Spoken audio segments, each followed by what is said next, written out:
see it and then go back through it. Go ahead, Tom.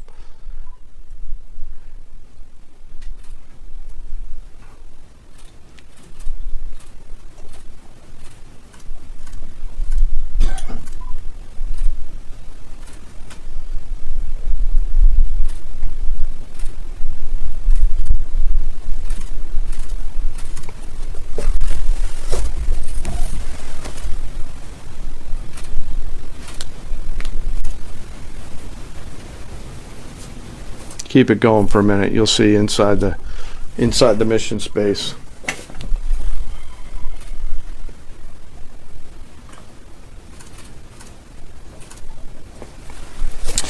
Unlike a normal surface bomb, you won't see an impact crater because they're designed to deeply bury and then function. I know there's been a lot of questions about that. The video I'm about to show you is a culmination of over 15 years of development and testing. As I said, hundreds of test shots on various models. This is one weapon. So if you take a view of this as 5 additionals, you'll get a sense of what this looks like. Hopefully you can see it and there's not too much reflection. Tom runs our videos out there. We'll run it at full speed so you can see it and then go back through it. Go ahead, Tom.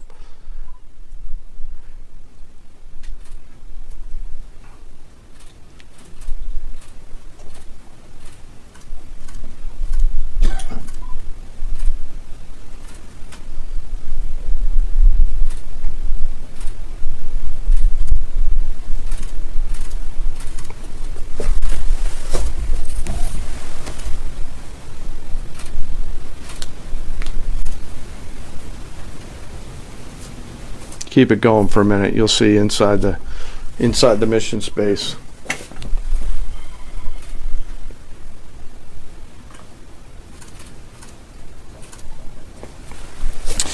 Unlike a normal surface bomb, you won't see an impact crater because they're designed to deeply bury and then function. I know there's been a lot of questions about that.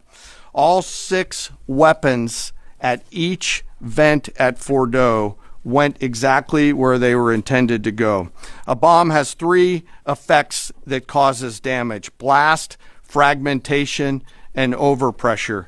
In this case, the primary kill mechanism in the mission space was a mix of overpressure and blast, ripping through the open tunnels and destroying critical hardware. The majority of the damage we assessed based on our extensive modeling was a blast layer combined with the impulse extending from the shock. Imagine what this looks like 6 times over. A point that I want to make here: the joint force does not do BDA. By design, we don't grade our own homework. The intelligence community does. But here's what we know following the attacks and the strikes on Fordo. First, that the weapons were built, tested, and loaded properly. 2, the weapons were released on speed and on parameters. 3, the weapons all guided to their intended targets and to their intended aim points. 4, the weapons functioned as designed, meaning they exploded. We know this through other means, intelligence means that we have, that were visibly, we were visibly able to see them. And we know that the trailing jets saw the first weapons function, and the pilots stated, quote, "This was the brightest explosion that I've ever seen. It literally looked like daylight."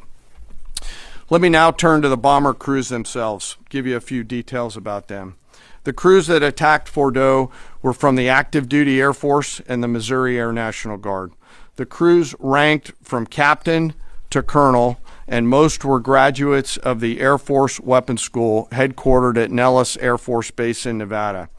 I will state for the record that there is no beach volleyball or football at the Air Force Weapons School.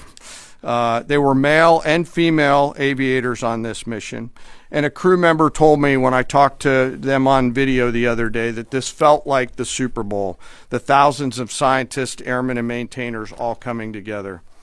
One last story about people.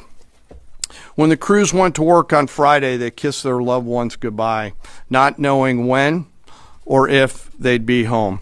Late on Saturday night, their families became aware of what was happening. And on Sunday, when those jets returned from Whiteman, their families were there.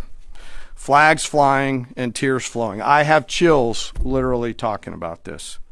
The jets rejoined into a formation of 4 airplanes followed by a formation of 3 and came up overhead Whiteman, proudly in the traffic pattern, pitching out to land right over the base and landing to the incredible cheers of their families who sacrifice and serve right alongside their family members. Like I said, there were a lot of flags and a lot of tears.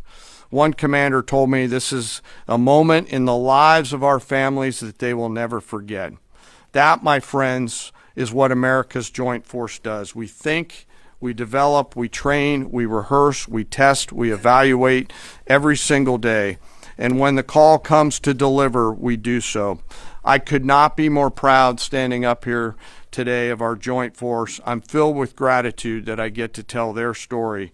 And as we stand here right now, our forces remain on a high state of readiness in the region, prepared to defend themselves.